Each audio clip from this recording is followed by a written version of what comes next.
حضرت امام احمد بن حنبل رضی اللہ تعالی عنہ فرماتے ہیں میں نے اللہ سے کہا کہ مجھے اپنی محبت عطا کر دے، تو اللہ نے مجھے اپنی اتنی محبت عطا کی کہ مجھے زوال عقل کا اندیشہ ہو گیا۔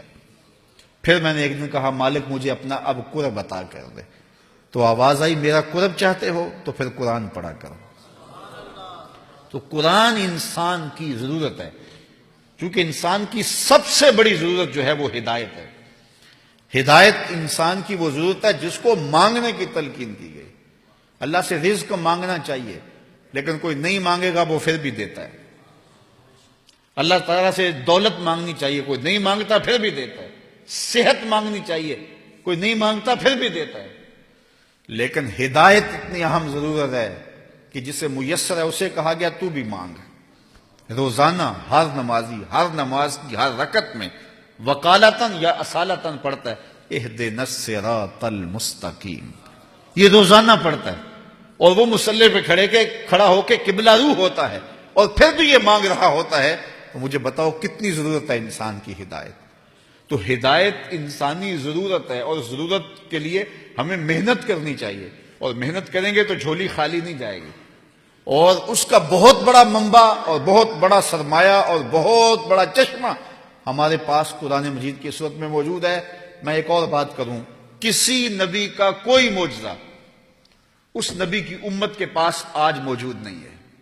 حضرت موسیٰ علیہ السلام کے معجزات تھے، ساتھ لے کے چلے گئے۔ حضرت عیسیٰ علیہ السلام کے معجزات تھے، ساتھ لے کے چلے گئے۔ چھوٹے معجزات نہیں، بڑے بڑے معجزات تھے۔ ید بیضا دیا گیا، اور پھر کوڑی کو ہاتھ پھیرتے شفا ملتی، نابینے کی آنکھوں پہ انگلی رکھتے روشنی اتر آتی، مردے کو ٹھوکر مارتے اٹھ کے باتیں کرنے لگ جاتے۔ کتنی بڑی بات ہے۔ حضرت موسیٰ علیہ السلام کا معجزات دیکھیے، عصا ہے کبھی سام بن جاتا ہے، کبھی جھاڑیاں اس سے توڑتے ہیں، کبھی پتے جھاڑتے ہیں، کبھی رات کو روشنی دیتا ہے۔ ید بیضا ہے، کیا کیا معجزات تھے۔ کبھی پتھر پہ مارتے ہیں تو پھٹ جاتا ہے، پانی کے چشمے پھوٹتے ہیں۔ لیکن آج عصائے موسوی بھی نہیں ہے، آج ید بیضا بھی نہیں ہے۔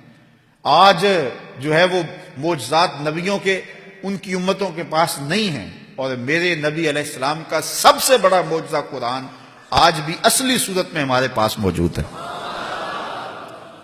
یقین جانے قرآن کو چومنے کو جی چاہتا ہے، آنکھوں سے لگائیں، یہ وہ کتاب ہے جو میرے رسول کے سینے پہ نازل ہوئی ہے، اور اصلی صورت میں اپنی اصلی زبان میں انہی حروف کے ساتھ آج بھی موجود ہے۔ اور قرآن مجید کا فیض بھی ختم نہیں ہوا، اس کا اسی طرح فیض موجود ہے جس طرح پہلے موجود تھا، اور آج بھی وہ روشنی دیتا ہے۔ اور جب ہم اس کو تلاوت کرتے ہیں، اسی لیے فرمایا گیا راتوں کی تنہائیوں میں اٹھ کے قرآن پڑھو، اور قرآن پڑھتے ہوئے رویا کرو۔ فَإِن لَمْ تَبْكُوا فَتَبَاكُوا، اور اگر رونا نہ آئے تو رونے کی کوشش کیا کرو۔ حضرت داتا گنج بخش علی حجویری علیہ رحمہ سے کسی مرید نے کہا حضرت اگر رونے کی کوشش کریں پھر بھی رونا نہ آئے، فرمایا پھر مقدر پہ رویا کرو۔ اتنے سنگ دل ہو گئے ہو کہ قرآن پڑھنے سے تمہیں رونا نہیں آتا؟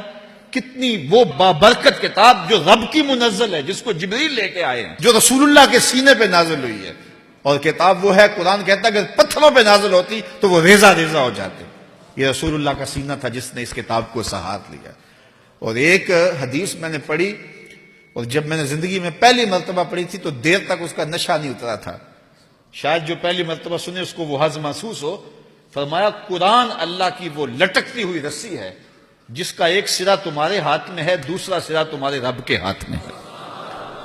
ایسے کرنٹ لگتا ہے جسم کے اندر کہ یہ وہ کتاب ہے جس کا ایک سرا تمہارے ہاتھ میں ہے، دوسرا سرا تمہارے رب کے ہاتھ میں۔ تو یار یہ تاریں آ رہی نا بجلی کی کہ اس میں کرنٹ ہے، تو ان کو ہاتھ میں پکڑ لیں تو ایک سرا آپ کے ہاتھ میں ہے، لیکن دوسرا سرا پاور ہاؤس سے نہ جڑا ہوا ہو تو کچھ نہیں ہوتا، لیکن اگر دوسرا حصہ پاور ہاؤس سے جڑا ہو تو ہاتھ لگائیں گے تو کرنٹ پڑے گا۔ اللہ اکبر! یہ قرآن یہ ایسی رسی ہے جس کا سرا تم نے پکڑا ہے، کہا اس کا دوسرا سرا خالی نہیں ہے، دوسرا سرا تمہارے رب کے ہاتھ میں ہے، اور اب بھی برابر فیض آ رہا ہے۔ اس کتاب کو کوئی تھام کے تو دیکھے، اس کتاب کے اندر کوئی اتر کے تو دیکھے اس میں کیا ہے۔ اس کے عجائب کبھی بھی ختم نہیں ہوں گے۔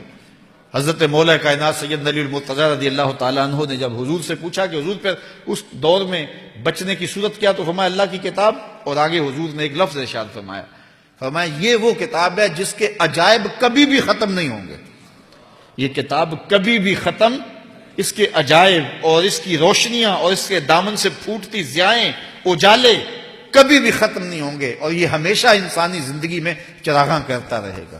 تو اس کتاب کے ہوتے ہوئے بھی ہم اندھیرے میں رہیں تو اس سے بڑی افسوسناک بات کوئی نہیں ہے۔ تو اس کتاب سے اپنی زندگی کی روشنیاں، اپنی زندگی کے اجالے حاصل کرنے چاہیے۔